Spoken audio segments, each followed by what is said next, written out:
Alam mo ba na isa sa dahilan kung bakit nagahang, naglalag at nauubos ang storage ng cellphone mo ay dahil sa sobrang dami ng files na naiipon sa Google Chrome? Tuwing nagbabrowse ka, automatic na nagsasave ang Chrome ng mga pictures, videos, cookies at kung ano-ano pang data.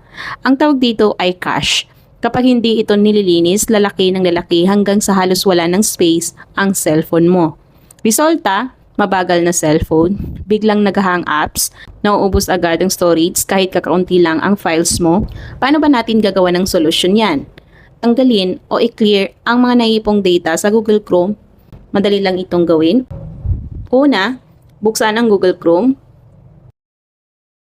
Pangalawa, pindutin ang 3 dots.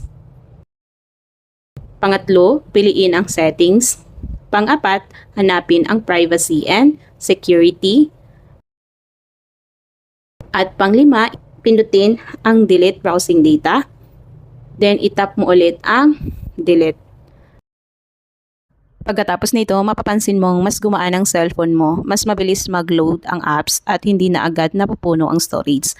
Kaya tandaan po natin regular na i-clear ang Chrome data para iwas stress, iwas gastos at iwas sakit ng ulo. At kung may natutunan ka sa tutorial na ito, paki-follow at paki-share naman po ang ating mga tutorial para lagi kayo updated sa mga sunod ko pang tutorial. Maraming salamat po.